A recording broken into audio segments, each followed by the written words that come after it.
Tu sais ce que c'est, ce moment bizarre où tout a l'air normal, et en une seconde, tout bascule? Tu pars chercher ton enfant à l'école, tu reviens à la maison, et là, un petit mot t'attend. Juste quelques lignes. Un morceau de papier. Mais ce qu'il contient, va changer ta vie entière. Ce que tu croyais solide s'effondre. Ce que tu pensais sûr disparaît. Et tu te retrouves face à une réalité que tu n'avais jamais imaginée. On ne t'a pas prévenu. On ne t'a pas laissé te défendre. On t'a tout pris, sans bruit. Mais l'histoire ne s'arrête pas là. Ce n'est pas une histoire comme les autres. Ce n'est pas juste une trahison.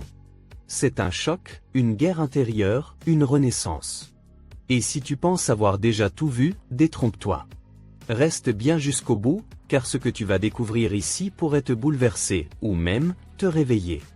Alors abonne-toi tout de suite à cette chaîne, active la cloche, car tu ne veux pas rater une seule seconde de ce récit. Crois-moi.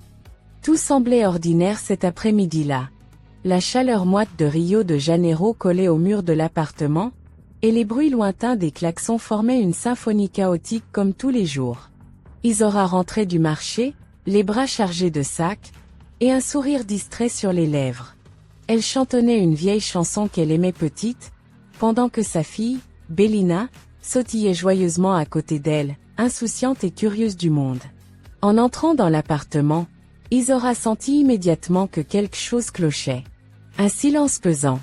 Un vide étrange, presque glacial, malgré les 34 degrés affichés dehors.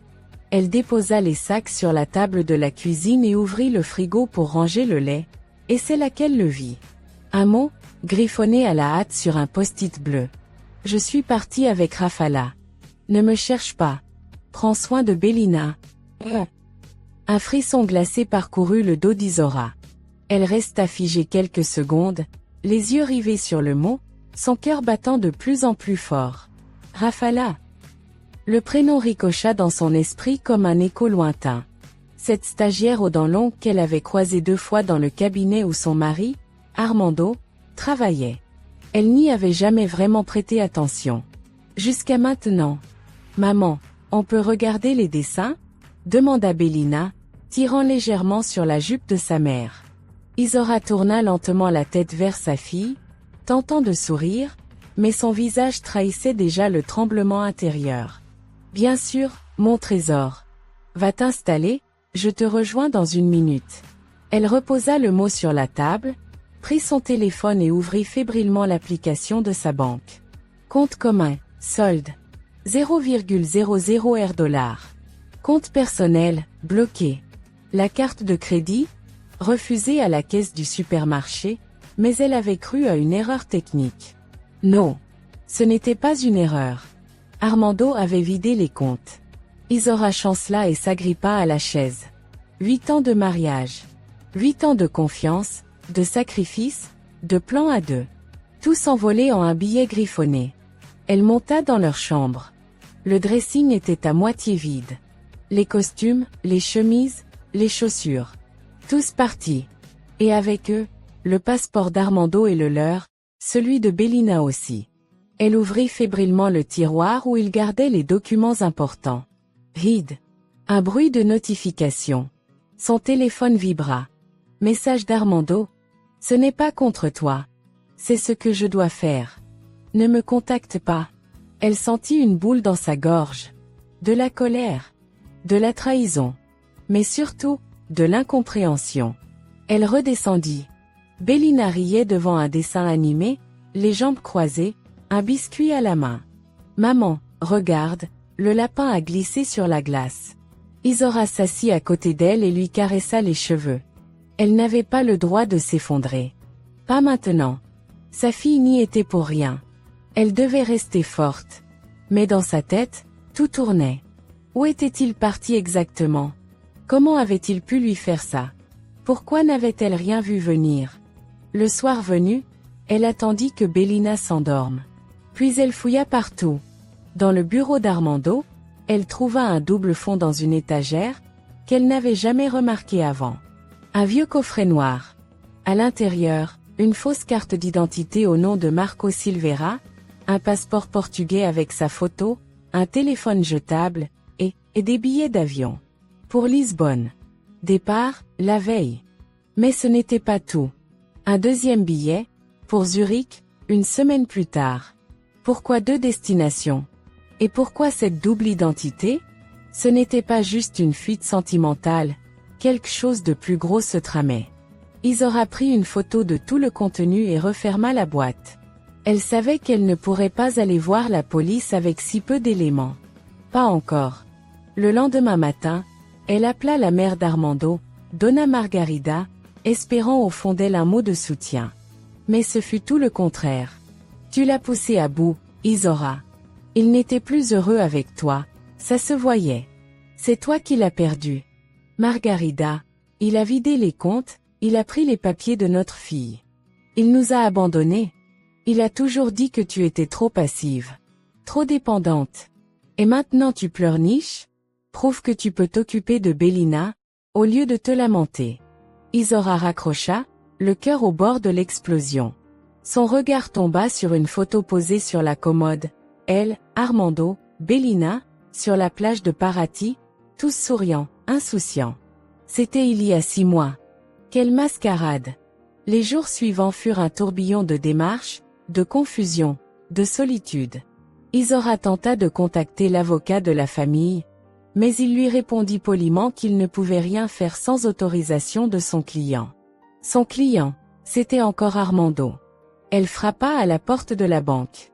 L'agent, poli mais distant, confirma que le retrait des fonds était parfaitement légal, puisque le compte était conjoint.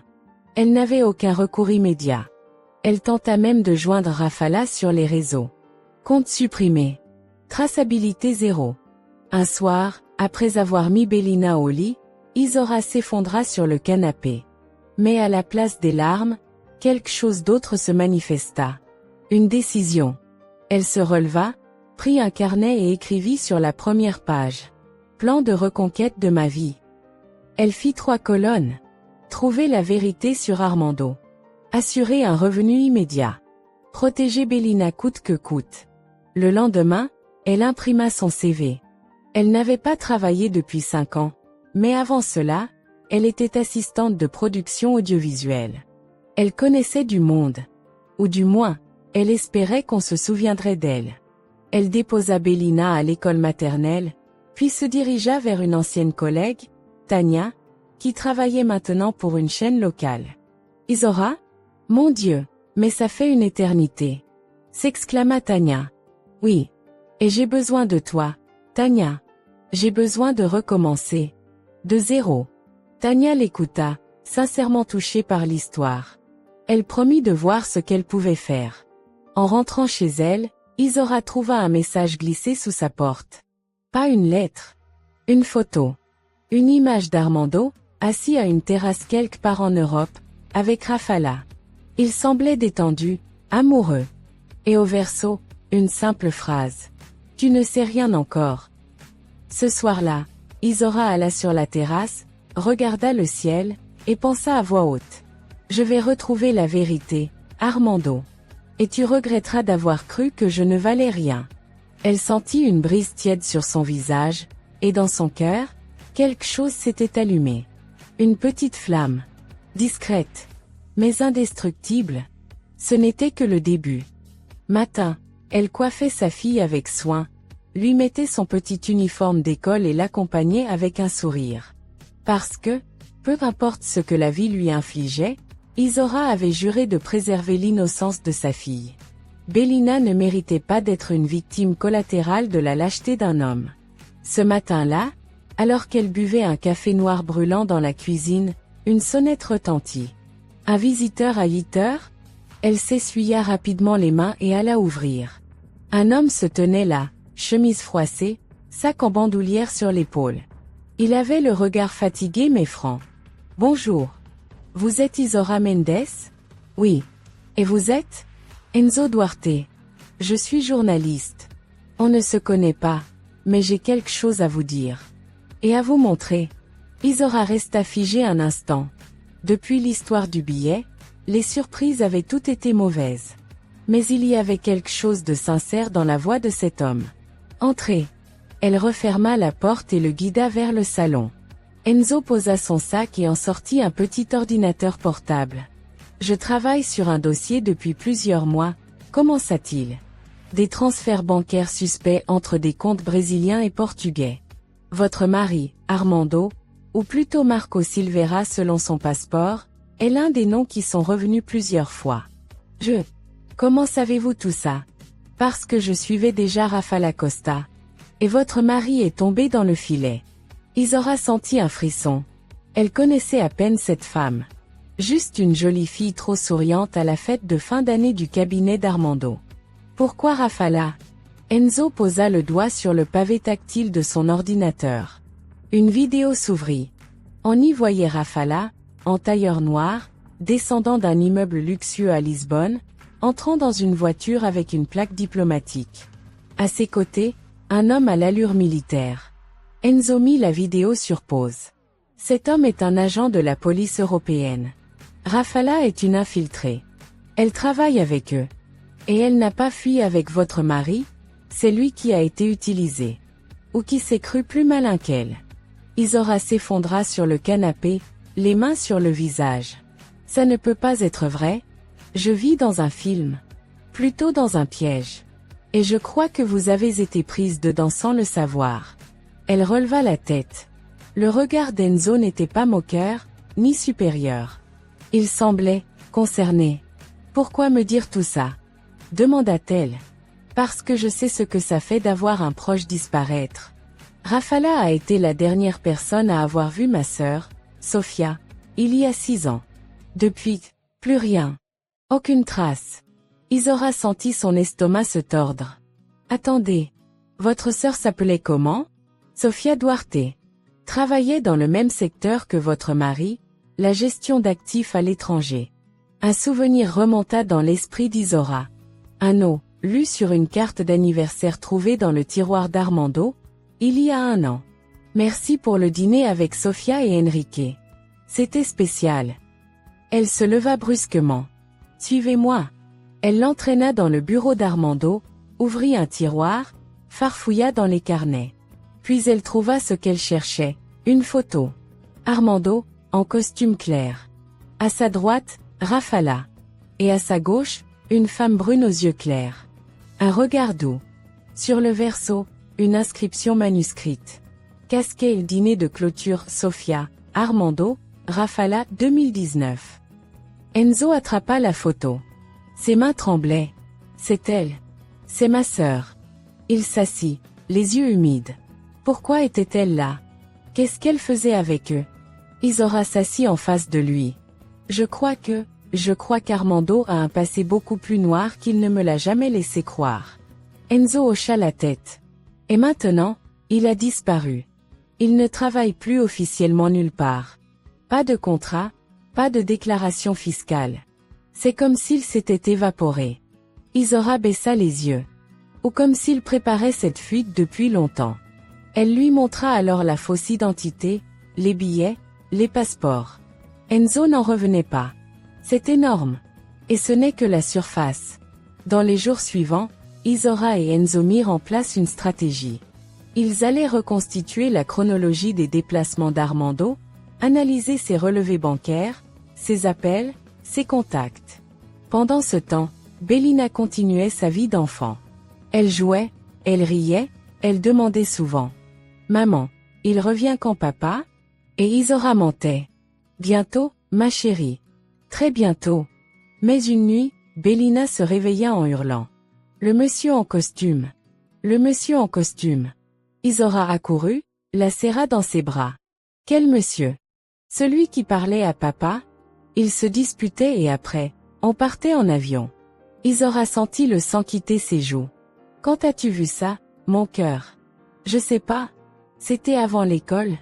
Papa m'a dit de pas en parler. » Isaura regarda Enzo, debout dans l'encadrement de la porte. Ce n'était pas qu'une fuite. C'était un plan. Un plan qui avait, à un moment, inclus sa fille. Le lendemain, Isaura se rendit chez Donna Margarida. Elle n'avait pas envie, mais elle avait besoin de réponses. « Tu savais, n'est-ce pas? De quoi tu parles, encore? Tu savais qu'Armando utilisait une fausse identité. Qu'il allait partir. Qu'il avait des comptes à l'étranger. Margarida haussa les épaules, faussement indifférente. Ce sont des affaires d'adultes. Tu n'as jamais vraiment compris mon fils. Il m'a volé tout ce que j'avais. Et il allait partir avec Bélina. C'est un père. Il sait ce qu'il fait. Isora la fixa droit dans les yeux.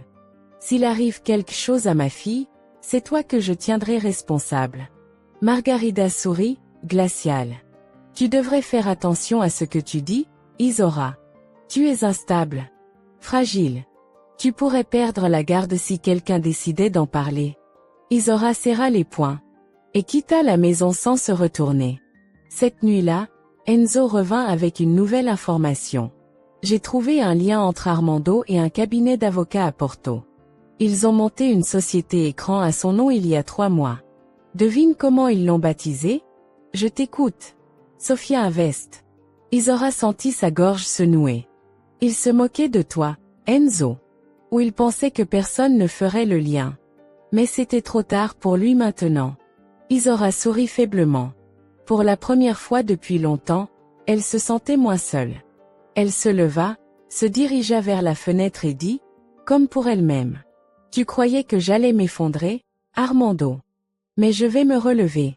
Et je vais te retrouver. Le matin se leva avec une chaleur moite, comme si l'air lui-même pressentait que quelque chose allait changer. Isora, déjà éveillée depuis l'aube, observait Bélina dormir, paisible, sa petite main posée contre sa joue. Ce calme innocent contrastait violemment avec la tempête qui grondait dans son esprit. La veille, elle avait pris une décision ferme, elle n'allait plus fuir. Elle allait se battre. Avec Enzo à ses côtés, elle passa la journée à éplucher les documents retrouvés dans le coffre d'Armando. Ils réorganisèrent les emails, les relevés bancaires, les fausses identités, les lettres d'intention. Tout pointait vers un plan de fuite préparé depuis au moins 1 an. Et pourtant, une question restait sans réponse. Pourquoi t'aurait-il laissé des traces aussi évidentes? Demanda Enzo en consultant un email non envoyé, resté dans un brouillon. Isora réfléchit un instant. Parce qu'il était sûr que je ne chercherais pas. Elle dit cela avec une amertume calme. Armando la croyait incapable. Trop gentille. Trop passive. Trop amoureuse pour désobéir. Il s'était trompé sur toute la ligne. On doit frapper avant qu'il ne revienne au Brésil ou disparaisse définitivement, déclara-t-elle. Tu comptes faire quoi? J'ai besoin d'un avocat. Pas pour pleurer sur mon sort. Pour attaquer. Et j'ai une idée. Le lendemain, Isora frappa à la porte de maître Patricia Villa, une avocate réputée dans les affaires de famille et litiges financiers. Isora Mendes? Je vous attendais, dit la juriste en l'accueillant. Isora lui raconta tout, sans filtre. Elle montra les documents, les photos, les messages. Patricia resta impassible, prenant des notes avec une précision chirurgicale. Ce qu'il a fait est immoral, mais difficilement illégal. Cependant, vu les preuves, on peut déposer une demande d'urgence pour protection de biens conjugaux et garde exclusive provisoire de votre fille. Je ne veux pas seulement une garde. Je veux qu'il réponde de ses actes. Et vous l'aurez. Mais il va falloir aller au-delà de la surface. Il faut un témoin. Quelqu'un qui ait vu Armando préparer tout ça. Ou mieux, quelqu'un qui ait participé. Enzo, resté silencieux jusque-là, leva les yeux. Peut-être que je connais quelqu'un. Ce soir-là, Enzo appela Damiao, un ancien collègue d'Armando à l'époque où il travaillait dans un cabinet de placement à Sao Paulo. Damiao, une grande gueule qui buvait un peu trop, était du genre à parler, si on lui tendait un bon verre et une oreille attentive. Ils le retrouvèrent dans un petit bar de Lapa. Enzo, mon frère, ça fait une paye. Et qui est cette belle dame? Lança-t-il, déjà un peu éméché. Une amie. Elle a des questions sur Armando. Damiao haussa les sourcils et se mit à rire. Oh, le roi des combines. Je l'aimais bien, moi, ce salaud. Toujours avec 2 ou 3 plans en parallèle. Tu sais qu'il m'avait parlé d'ouvrir une société au Portugal? Pour faire sortir du cash discrètement. Tu vois le genre. Isora se pencha. Tu as entendu parler de Sofia Invest? Damiao plissa les yeux, visiblement pris de court. Comment tu connais ce nom, toi? C'est moi qui pose les questions. Tu veux un autre whisky ou pas? Damiao sourit, faussement vexé. Ok. Oui, j'ai vu ce nom sur un contrat. Il disait que c'était une boîte écran pour sa copine. Rafala. Mais entre nous, il disait souvent. Quand j'aurai ma fille avec moi, là-bas, je couperai tout lien avec Isora. Elle m'a trop ralenti. Le sang d'Isora se glaça. Il comptait prendre Bélina? Depuis quand? Longtemps. Il disait que toi, t'étais trop molle, que tu savais pas gérer une famille, que sa mère l'aiderait à récupérer sa fille par la justice portugaise. Isora sentit ses mains trembler. C'était plus que de la trahison. C'était une conspiration. Elle remercia Damiao, même si tout en elle avait envie de le gifler pour ne jamais l'avoir prévenu. De retour chez elle, elle se sentit envahie par une noirceur étouffante. Mais en même temps, cette rage la nourrissait. Elle appela immédiatement Maître Patricia. J'ai un témoin. Et il peut attester que mon ex voulait me faire passer pour inapte à élever ma fille. Parfait. On va déposer la requête demain. Et si le juge est convaincu, on peut même demander un gel temporaire de ses comptes, y compris ceux à l'étranger, s'ils sont liés à un transfert marital. Faites-le. Préparez-vous. Ça va être long. Et sale. Je suis prête. Mais ce qu'Isora ignorait, c'est que le camp adverse aussi commençait à bouger. Ce soir-là, alors qu'elle donnait le bain à Bélina, son téléphone vibra. Numéro masqué. Elle hésita, puis décrocha. Isora Mendes? Dit une voix féminine. Oui. Qui parle? Je m'appelle Laetitia, je suis une ancienne colocataire de Rafala. Je pense que vous devriez savoir quelque chose. Isora ferma le robinet, le cœur battant à tout rompre. Je vous écoute. Rafala n'a jamais eu l'intention de vivre avec votre mari. Elle a profité de lui. Il pensait fuir avec elle, mais elle avait d'autres ordres. Elle l'a utilisé pour détourner de l'argent de ses anciens employeurs. Pourquoi vous me dites ça maintenant? Parce qu'elle est partie. Et qu'elle m'a laissé des papiers. Dont un carnet avec des codes bancaires, et des échanges de messages où elle dit vouloir piéger Isora pour la faire interner. Je crois qu'il prévoyait de vous faire passer pour folle. Isora se laissa tomber sur une chaise. Le monde tournait. Est-ce que je peux voir ces documents? Je peux vous les envoyer. Mais je veux une chose en retour. Laquelle? Mon anonymat. Et une protection, au cas où Rafala revient. Isora ferma les yeux. D'accord. Vous l'aurez. Le lendemain, elle remit les documents à Maître Patricia. Celle-ci était catégorique. Avec ça, on a un dossier béton pour demander la garde exclusive, l'injonction d'éloignement contre Armando, et le signalement international de ses avoirs. Enzo, de son côté, continua à fouiller dans les connexions entre Sophia Invest et d'autres sociétés. Il trouva un transfert d'une somme de 220 000 € vers un compte, aux îles Caïmans. Devine au nom de qui? Margarida. Sa mère? Exactement. Isora serra les dents. Elle est dans le coup depuis le début. La guerre ne faisait que commencer. Isora n'était plus une femme trahie. Elle était une mère, une stratège, une guerrière. Et cette fois, Isora n'avait jamais été du genre à se considérer comme une héroïne. Avant toute cette histoire, elle se voyait comme une femme ordinaire. Une mère dévouée, une épouse attentive, une personne qui gardait ses rêves bien rangés dans une boîte en haut de l'armoire, pour plus tard. Mais désormais, plus tard n'existait plus. Elle était en guerre. Et pourtant, il fallait vivre. Avec l'aide de Maître Patricia, elle avait obtenu un sursis. Une injonction empêchait Armando d'agir sur les comptes brésiliens restants, la garde exclusive de Bélina était officialisée, et une enquête financière venait d'être ouverte contre Margarida. Mais le loyer de l'appartement n'était pas magique. Les dettes s'accumulaient. L'électricité, l'école, les courses. Le compte personnel d'Isora flirtait dangereusement avec le découvert. Elle prit donc une décision aussi radicale que douloureuse, partir.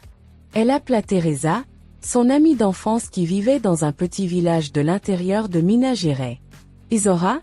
Mais tu sais que tu es toujours la bienvenue ici. J'ai besoin d'un endroit sûr, pour moi, et pour Bélina. Ma maison a 2 chambres, un grand jardin, et personne ne pose de questions. Viens. Isora empaqueta ce qu'elle pouvait en une nuit. Quelques vêtements, les peluches préférées de Bélina, les papiers importants, et une boîte à souvenirs qu'elle hésitait encore à brûler. Le lendemain, elles montèrent dans un bus de 10 heures. Loin de Rio, dans ce petit village entouré de collines verdoyantes, Isora respira pour la première fois sans crainte. Teresa était tout ce qu'elle avait espéré, chaleureuse, discrète, solide. Tu te souviens comme on faisait des bracelets avec des fils colorés quand on était petite? Lança-t-elle en souriant. Et qu'on rêvait d'avoir notre propre boutique de bonbons. Peut-être que le moment est venu, Isa. La phrase la frappa. Et si, justement, c'était le moment de se reconstruire pour de vrai? Le lendemain, elles allèrent au marché local. Isora acheta des ingrédients simples, lait concentré, chocolat, noix de coco.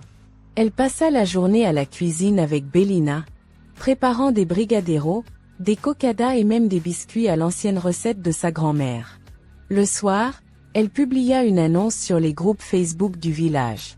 Gourmandise maison aux commandes pour fêtes, goûters et événements. Le surlendemain, elle recevait sa première commande. Et petit à petit, Dossura da Isora était née. Mais alors que la douceur reprenait sa place dans sa vie, une ombre revint la hanter. Un soir, après avoir couché Bélina, Isora alluma son téléphone. Elle avait ignoré les réseaux depuis des semaines. Mais une notification attira son attention. Un message privé. Expéditeur, Rafala Costa. Tu ne comprends rien. Il est en danger. Et toi aussi si tu continues. Isora sentit son cœur se serrer. Elle montra le message à Enzo, qui continuait de l'aider à distance. C'est une menace? C'est un avertissement. Rafala sait que tu t'approches trop près de la vérité. Elle ne faisait pas partie d'un plan? Elle n'était pas contre Armando? Isa, je crois qu'elle a changé de camp. Ou qu'elle n'a jamais quitté le sien. Et Armando? Il est encore au Portugal? Pas selon les dernières infos.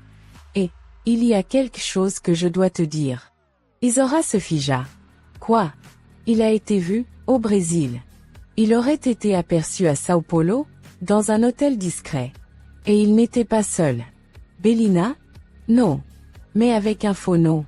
Et devine qui a réservé la chambre? Isora n'osa même pas répondre. Margarida. Quelques jours plus tard, Isora était en train de faire des truffes quand Teresa entra précipitamment dans la cuisine. Isa, il y a un homme qui demande après toi dehors. Qui? Il dit qu'il est journaliste. Mais il n'a pas l'air d'un journaliste. Isora essuya ses mains, sortit prudemment.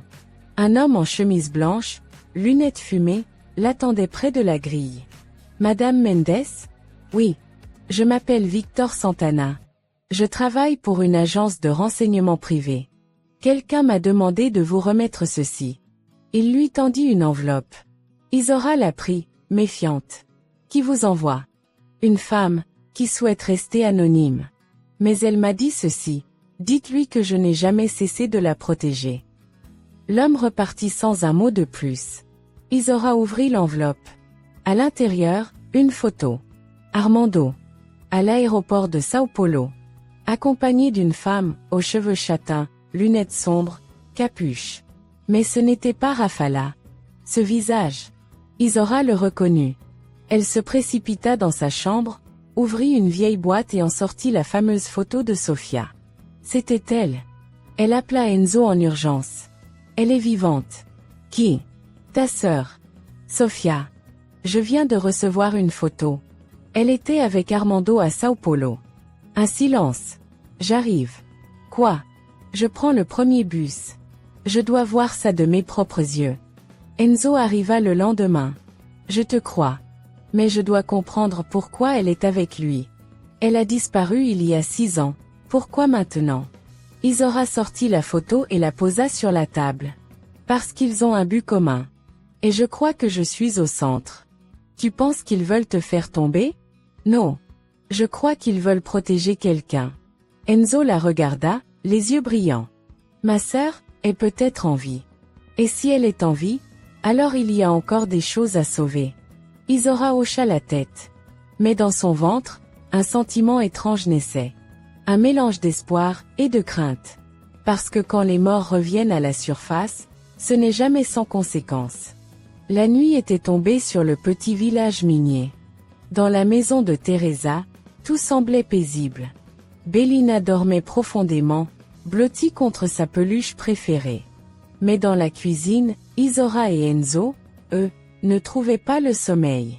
La photo de Sofia et Armando posée sur la table agissait comme un poison lent. Chaque regard ramenait 1000 questions, 1000 doutes. Elle est vivante, Isa, souffla Enzo. Ma sœur. Elle est vraiment vivante. Et elle est avec Armando. Tu penses qu'ils sont complices? Je ne sais plus quoi penser. Isaura se leva, alla jusqu'à la fenêtre et regarda la lune. Et si tout ce qu'on croyait savoir était faux depuis le début? Enzo la rejoignit, posa doucement une main sur son épaule. Qu'est-ce que tu veux faire? Je veux qu'on les trouve. Ensemble. Ils prirent la route à l'aube. Direction, Sao Paulo. Pendant le trajet, Isaura ne cessa de revoir en boucle les dernières semaines.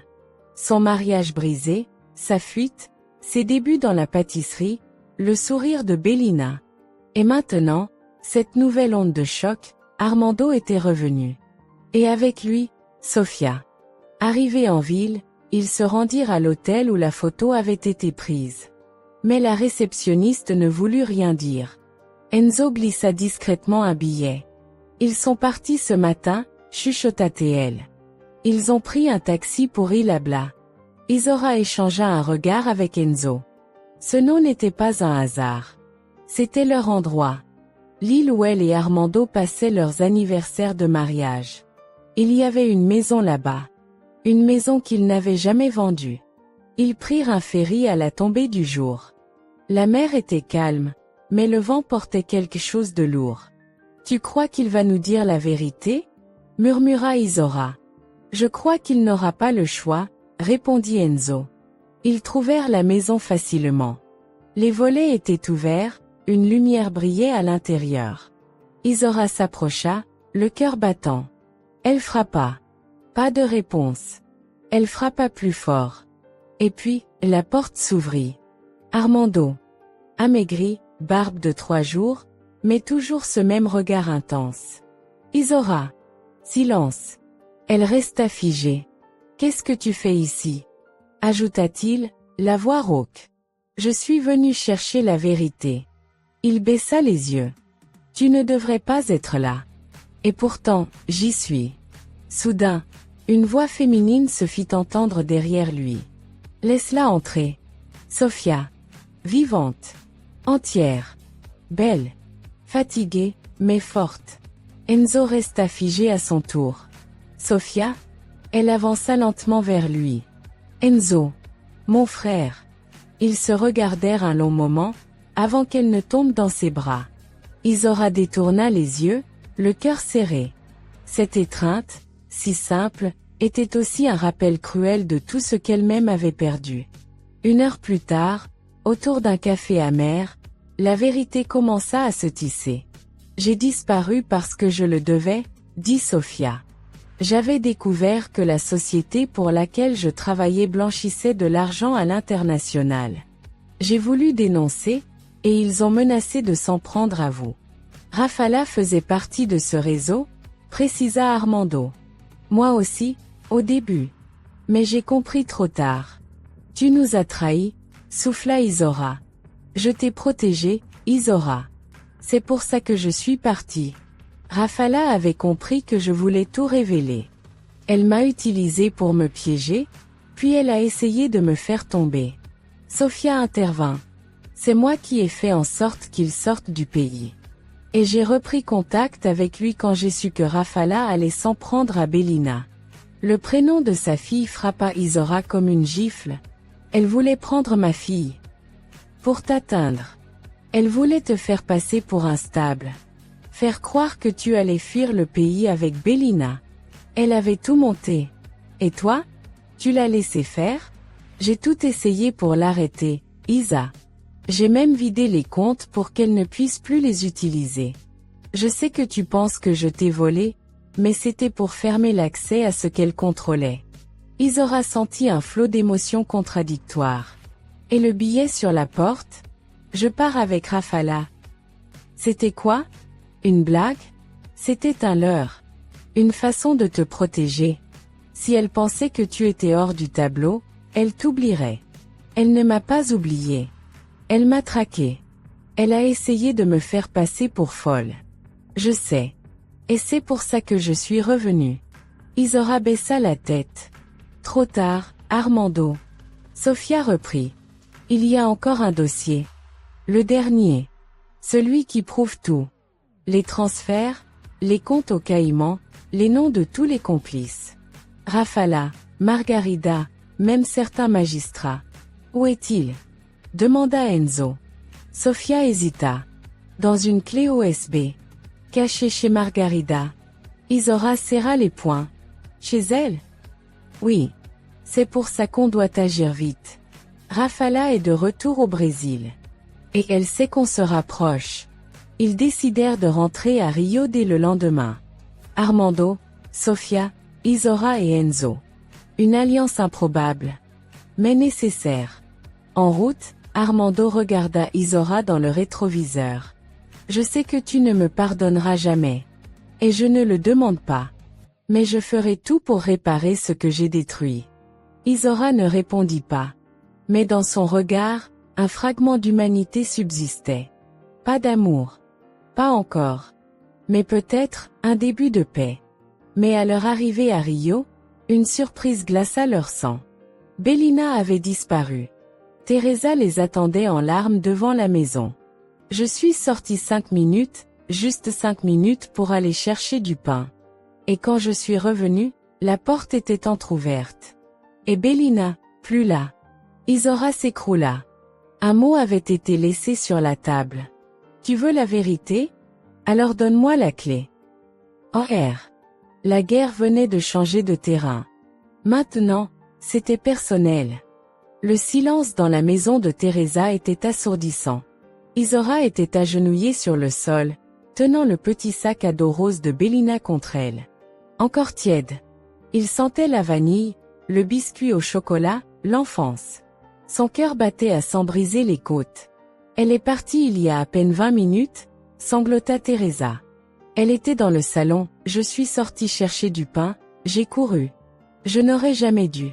Isora se releva lentement. Son visage s'était figé.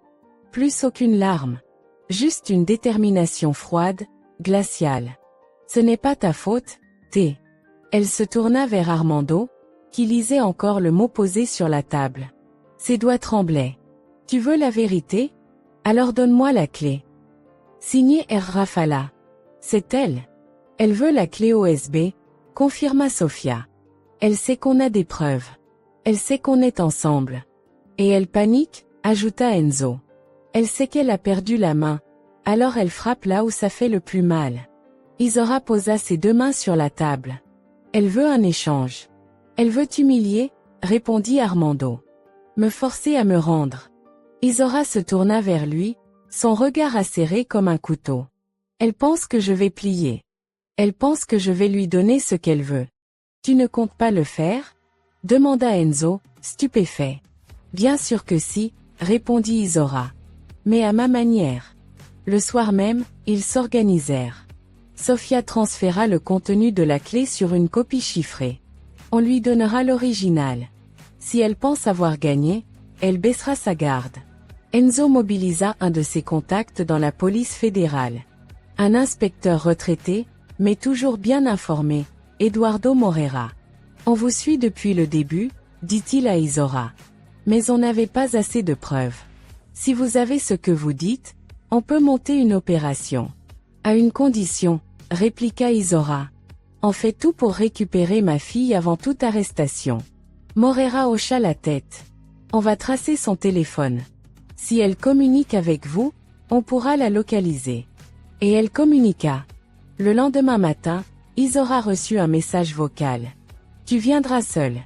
Sans ton ex-mari, sans son chien de frère, sans la sœur fantôme. Tu apportes la clé. Et tu repars avec ta fille. 1 heure. Si tu es en retard, elle disparaît. Le message était accompagné d'une photo, Bélina, endormie sur un lit, une peluche dans les bras. Intacte. Mais prise en otage.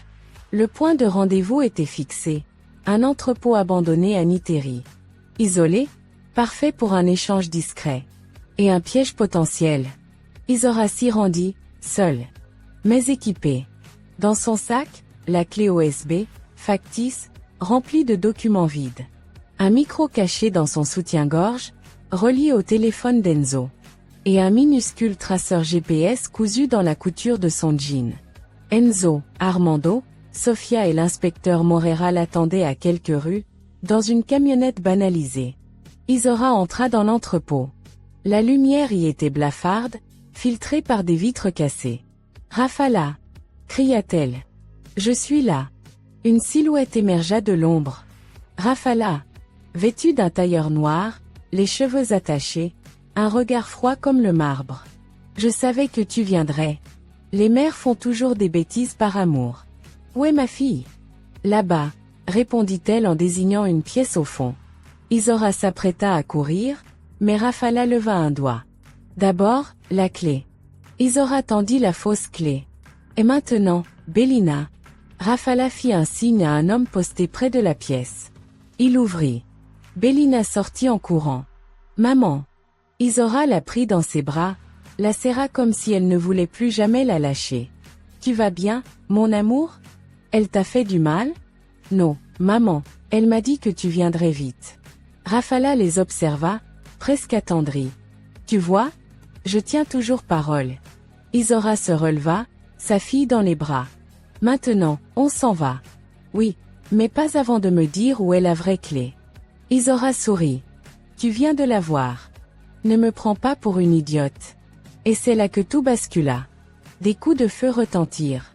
Pas dans leur direction, mais à l'extérieur. Un cri. Puis un ordre. Police. Ne bougez plus. Rafala sortit un pistolet. Izora poussa Bélina derrière elle. Mais avant qu'elle n'ait pu tirer, une silhouette surgit de l'ombre et la désarma d'un coup sec. Sofia.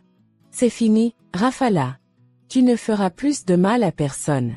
Rafala tenta de fuir, mais Morera et ses agents l'encerclèrent. Enzo entra, haletant, les yeux rivés sur Izora et Bélina. Tout va bien? Izora, toujours debout, encore en état de choc, hocha la tête. Oui. Elle va bien. Elle est vivante. 1 heure plus tard, dans les bureaux de la police fédérale, Rafala était menottée, furieuse. Elle n'avait jamais imaginé être piégée par Izora. Elle, la petite femme sans importance. Et pourtant, c'était elle qui l'avait battue. La clé réelle, désormais entre les mains de la justice, allait ouvrir la voie à une enquête historique. Des dizaines de noms. Des juges, des avocats, des hommes d'affaires. Tous impliqués dans le même réseau. Tous tombés grâce à une mère qu'ils avaient sous-estimée. De retour chez Teresa, Izora serra Bélina contre elle. Tu as eu peur? Un peu, mais je savais que tu viendrais, maman. Izora ferma les yeux. Je viendrai toujours. Toujours. Elle leva les yeux vers Armando. Et toi? Qu'est-ce que tu vas faire maintenant? Je vais coopérer. Témoigner. Et assumer. C'est tout ce qui me reste. Tu veux revoir Bélina? Si tu me le permets, un jour. Izora le regarda longuement. Un jour. Peut-être. Sofia et Enzo restèrent quelques jours. Le lien entre frères et sœurs, brisé pendant 6 ans, retrouvait peu à peu ses contours. Tu sais, Izora, dit Sofia un soir, si tu n'avais pas insisté, je serais peut-être encore cachée. Et moi encore enchaînée à un fantôme. Tu comptes rester ici? Izora regarda autour d'elle. La maison de Teresa. Le jardin. Les bonbons sur la table. Et Bélina, jouant avec sa poupée. Non. Je vais rentrer à Rio. Mais cette fois, en femme libre. Sofia sourit. Tu ne t'es pas laissé briser. Tu t'es transformée. Non. J'ai guéri. Mais la paix ne dure jamais éternellement. Et dans l'ombre, un nom restait encore non résolu. Margarida. Et elle n'avait pas dit son dernier mot. 1 an plus tard, Izora Mendes sortait son premier livre, Le mot et le combat, qui devint best-seller au Brésil. Elle fut invitée sur plusieurs plateaux télé, devint porte-parole de causes liées aux droits des femmes, et lança une fondation d'aide juridique gratuite. Armando, quant à lui, purgeait une peine de 6 ans de réclusion, assortie d'une interdiction définitive d'exercer dans le secteur financier. Rafala coopérait avec les autorités, protégée par un programme de justice réparatrice. Elle n'avait jamais revu Isaura. Margarida, elle n'avait jamais été retrouvée. Mais parfois, quand Isaura marchait seule dans la rue, elle avait cette étrange sensation. Comme une présence. Une ombre. Mais elle se retournait, levait le menton, et poursuivait son chemin. Parce que désormais, plus rien ne pourrait l'arrêter.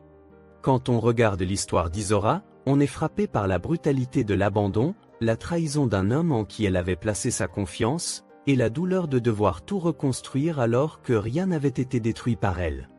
C'est une femme qui, au départ, ne demandait rien d'extraordinaire, juste de vivre en paix, d'élever sa fille dans la dignité, de croire que l'amour et les promesses d'un foyer avaient encore un sens dans ce monde si pressé de tout effacer.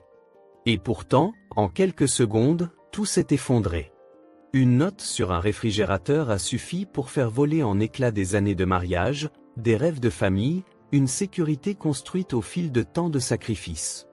Mais ce qui semblait être la fin n'était que le commencement. Isora a vécu l'humiliation de voir son monde arraché sans explication, l'angoisse de ne plus savoir comment nourrir sa fille, la solitude de porter seul un fardeau qu'ils avaient autrefois juré de porter à deux. Et pourtant, elle n'a pas abandonné. Elle a pleuré en silence, oui. Elle a douté. Elle a été tentée de tout laisser tomber. Mais quelque chose, au fond d'elle, lui disait, « Tu n'as pas été oublié. » Et c'est cela qui l'a tenue debout. Pas la vengeance, pas la colère, mais cette petite voix, discrète mais constante, qui répétait qu'elle avait de la valeur. Elle a alors puisé dans cette force que seules les femmes trahies connaissent, celle qu'on ne voit que quand tout est perdu pour se battre. Non pas contre un homme, mais contre le mensonge, l'injustice, l'invisibilisation des mères, des épouses, des femmes courageuses qui sacrifient tout et ne demandent jamais rien en retour. Au fil des épisodes, nous avons vu Isora se transformer. Elle est passée de victime silencieuse à stratège lucide, d'épouse dépendante à entrepreneuse déterminée, de femme blessée à mère protectrice et guerrière. Et chaque étape de sa reconstruction fut une leçon pour nous. Parce qu'elle ne s'est pas contentée de survivre. Elle a guéri. Et elle a reconstruit sa vie avec dignité. Elle a transformé la douleur en moteur, la trahison en éveil, et les pertes en occasion de renaître. Elle n'a jamais nié ses émotions, mais elle a refusé de les laisser dicter sa fin. Ce que cette histoire nous montre, c'est que personne n'a le droit de définir votre valeur. Aucun homme, aucun abandon, aucun revers ne peut vous voler votre lumière si vous choisissez de rester debout. Isora aurait pu s'effondrer, se résigner à n'être qu'un nom sur une lettre de divorce. Mais elle a choisi de se battre pour sa fille, pour elle-même, pour la vérité. Elle n'a pas attendu qu'un prince vienne la sauver. Elle s'est sauvée elle-même. Et dans ce combat, elle a inspiré d'autres, elle a protégé des innocents, et elle a démontré que la vraie force ne vient pas des muscles ou de l'argent, mais de l'âme.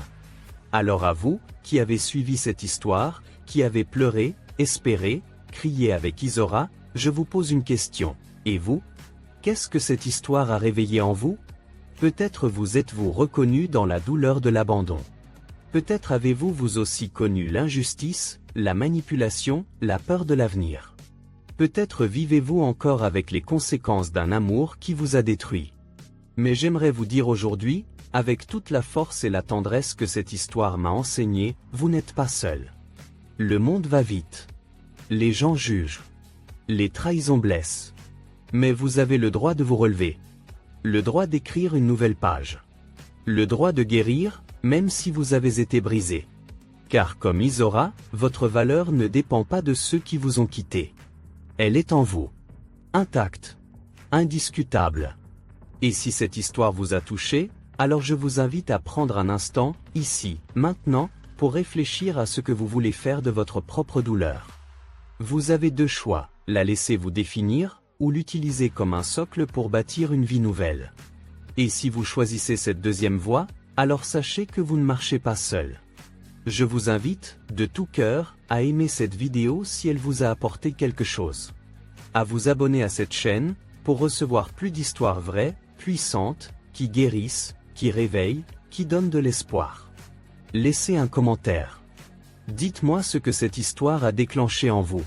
C'est ensemble qu'on crée une communauté d'esprits résilients, d'âmes éveillées. Et c'est ensemble qu'on avance, même dans les jours sombres. Mais avant de terminer, j'aimerais vous parler d'une autre histoire. Une histoire encore plus ancienne, mais qui parle du même thème, l'amour inconditionnel. Il est écrit dans la Bible, dans l'Évangile de Jean, chapitre 3, verset 16. Car Dieu a tant aimé le monde qu'il a donné son Fils unique, afin que quiconque croit en lui ne périsse pas, mais qu'il ait la vie éternelle. Ce verset, c'est plus qu'une phrase. C'est une déclaration. Une promesse. Un appel. C'est l'histoire d'un Dieu qui, en voyant notre douleur, notre perte, notre péché, n'a pas choisi de nous condamner. Il a choisi de nous aimer. Il a vu nos isoras intérieurs. Nos abandons, nos chagrins, nos fautes. Et au lieu de tourner le dos, il a tendu les bras. Dieu, dans son amour infini, a envoyé Jésus-Christ, non pas pour juger le monde, mais pour le sauver. Jésus est venu porter nos douleurs, nos fautes, nos chaînes. Il a été trahi, humilié, crucifié, pour que nous puissions être libérés. Et aujourd'hui, ce même Jésus frappe à la porte de ton cœur. Il ne vient pas avec des accusations. Il ne te demande pas si tu es assez bon. Il ne regarde pas ton passé pour te rejeter. Il regarde ton cœur, et il te dit « Je t'aime ». Peu importe ce que tu as vécu. Peu importe qui t'a abandonné. Peu importe combien de fois tu as chuté. Jésus est là, prêt à t'accueillir, à te restaurer, à te donner un nouveau départ. Comme Isora, tu peux renaître. Tu peux guérir. Tu peux reconstruire, mais cette fois, pas seul. Avec lui. Il ne te promet pas une vie sans douleur. Mais il te promet sa présence dans chaque étape. Il te promet un amour qui ne trahit pas, une fidélité qui ne change pas, une grâce qui pardonne tout. Alors si aujourd'hui, tu ressens dans ton cœur cette voix, ce doux appel, ne le repousse pas. Tu peux, là où tu es, fermer les yeux et dire simplement « Seigneur Jésus, je crois que tu es le Fils de Dieu. Je crois que tu es mort pour mes fautes et que tu es ressuscité pour me donner la vie éternelle. Je te demande pardon. Viens habiter dans mon cœur. Je te reçois comme mon Sauveur et mon Seigneur. Je te donne ma vie. Amen. » Si tu as fait cette prière sincèrement, alors bienvenue dans la famille de Dieu. Tu n'es plus seul. Tu as été adopté par un Père céleste qui ne te laissera jamais. Tu es aimé, pardonné, et ton avenir est entre de bonnes mains. Je t'encourage à lire la Bible, à chercher une communauté de foi, à continuer de grandir dans cet amour incroyable. Et n'oublie jamais, tout comme Isora a trouvé un chemin au milieu des ruines, toi aussi, tu peux renaître. Parce que ton histoire n'est pas finie. Elle ne fait que commencer. Merci d'avoir suivi cette histoire avec moi jusqu'au bout. Merci pour ta présence, ton cœur, ton attention.